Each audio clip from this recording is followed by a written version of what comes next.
Welcome back to Emmett of the Artist. I'm Emmett of the Artist, and welcome back to the series of how to make a comic books universe without comic books.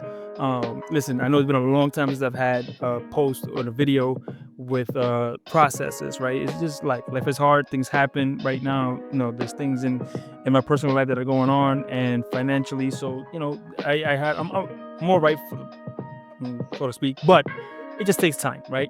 Um, and this guy, I wanted to, so we did the first two digitally, and I wanted to do something traditional. I want to take pen and paper. That's my favorite thing to do is pen and paper. And I think every artist should be doing pen to paper. So I wanted to do that, and I didn't do it like I did it with the digitals, what I did the side and turn around and the back, I just did it like if he already existed and it was like, some sort of bio picture or something like that. Um, and so, and I also told you guys, and I'm not gonna hide it, I want to do derivative works, right? I want to do derivative and inspirational characters, right? While Sol and Luna and Huracan are hopefully original enough and inspired by other things that are, haven't been touched upon too much. Some of my characters will be derivatives. Will be inspired by characters that already exist in the vein of Thanos, right? Because he's a derivative of Darkseid. Um, Shadowhawk from the 90s with Image Comics was a derivative of Batman. And I want to have my own soundlight of those characters to work with because I can't do a Batman story. I can't do a Joker story. So I have to go with my own derivatives that are inspired by. This one in particular is inspired by Frank Miller's version, The Dark Knight, because he's like a brute kind of a guy. And I kind of got mad that the absolute Batman came out before I was able to drop this video. That's what goes to show you guys. Just drop your ideas when you can and put them out in the world because you never know you're gonna be called a copycat. But absolute Batman is probably the closest thing to what this guy is. There will be differences, of course, but I want to play in that soundlight. I don't want to have those kind of characters, and I can't go and work for Marvel and DC. So here we go. We're gonna just make it. I can't do Ninja Turtles, so I'm gonna have some of those in my own way, inspired by, right? And you're gonna see like, oh yeah, those are inspired by. I get it. I'm not gonna hide. I'm not gonna tell you it wasn't. No, it's not inspired by. That was totally original. No, you're gonna notice because we just come on, realistically. So I'm gonna do the time lapse. It's a little bit over 8 minutes. Just stick around, and after that, I'll bring you right back here, and I'll tell you about some things that happened in that video that that I want to touch upon. So, without further ado, here is the character Death Moth. He is a defender of a city. He's gonna have his own villain, and Death Moth comes from a moth that literally has a skull shape in the back on its back, on its wings, between its wings. And I'm gonna incorporate that somehow on his cape somehow and on his insignia. And this is gonna change, by the way, as time goes on. This is the first iteration. There'll be changes upon changes upon changes, But right now, I just want to get the idea out there. Again, introducing you to Death Moth, and I'll be right back. Enjoy.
So now that you saw that video, there's a few things to take away from there.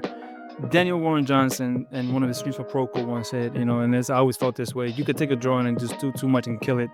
I did that here because I haven't drawn in so long with the pen and or with a brush, and I went overboard with the line work. Right, I put too many lines, too many things there. It looks cluttered. I need to clean that up. But that comes with practice. I have not been in the swing of things in a very long time. And I didn't want to make it look like a coloring book, so I said I got to put some detail, but I put a little bit too much. But to show you the final cut here, this is it right here.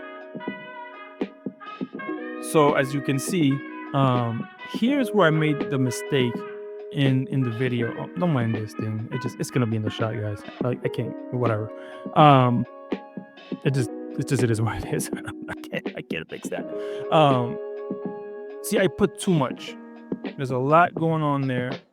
Um, and my hand is very shaky on the incline this is on. So hopefully when I get a better setup, I can lower it down the incline and my hand could be a little bit steadier on the page because I can kind of turn things around. So that's what a lot of, I mean, my hand is shaky to begin with, but when I'm like this, it's and controlling a brush it's something totally different. And the brush is my main focus. I love the brush. That's probably going to be what I use the most, if not everything, because one, it's faster, and two, I get the line weight quicker without having to, gradually work over the line weight, right? So I kind of phoned in the boots because I don't have yet a design for the boots, and all this is gonna change. It's some things are gonna design wise are gonna stay, and then eventually this is gonna evolve. Probably get simplified, maybe not, but this is right now what it is, and I wanted to make sure that you guys got to see, how important it is just to get pen to paper, pencil to paper. It should always be your first go-to, especially if you just only do digital and you train yourself on digital. You should go back to doing something like this. Well, there you have it. That's Death Moth, in a nutshell. And his villain, his arch nemesis, will be next. Hopefully, I'll fix some of those issues that I talked to you just now about. My hand control and overkilling the drawing, and I doubt that I will. I'll probably mess that up too. But that will be next. I'll try to keep it on a not as much as long as this took, but things take a long time. But let me know what you think about this in the video so far. Do you like the series? Let me know in the comments down below. And like I said, once this whole garage and this financial situation gets situated, this studio and all this stuff will be much better. But it takes time, and right now I'm doing this all for free, right? And I'm doing it out of just a love for it. But anyway, let me know in the comments down below. What do you think? Do you like the series? Do you want to see it going? Do you like this character? Do you want to see him expanded? Let me know in the comments down below, and I'll see you in the next video. And I'm out. Peace.